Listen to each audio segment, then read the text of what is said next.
Hero Ram Charan guest house చూడడానికి నిజామాబాద్ నుండి కామారెడ్డి పోయినామా. హలో మచ్చాస్, welcome back to our channel తిరుగుదాం మచ్చా.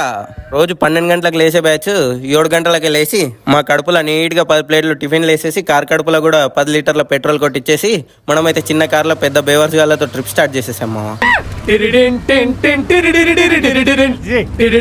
పోయేదారిలో ఇందులో వాటర్ ఫాల్ చూద్దామని వెళ్తే సమ్మర్ లో వాటర్ లేని వాటర్ ఫాల్ లో దుంకితే ఇంకో ట్రిప్ కి మనం పనికి రాకుండా పోతామని కామారెడ్డికి బయలుదేరిపోయినాం మచ్చా.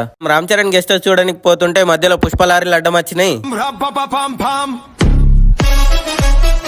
ఇంతకీ మీరెవరు ఫ్యానో కామెంట్ చేయండి. దోమకొండలో హీరో రామ్ చరణ్ బ్రో పెళ్లి చేసుకున్న కోట ఉంది అని వెళ్తే కార్ ఎలా చేయమన్నారు మామ. రామ్ చరణ్ బ్రోకి కాల్ చేసి తిరుగుదాం మచ్చా వచ్చిందంటే గేటే బద్దలు కొట్టేయమన్నాడు. ఎవడ్రా నువ్వు?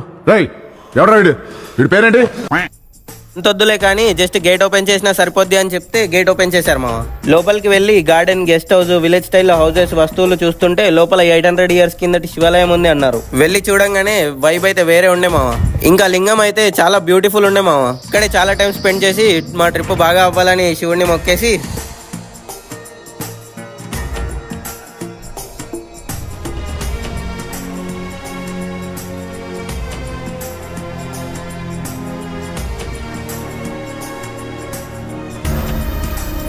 నమః శివాయ.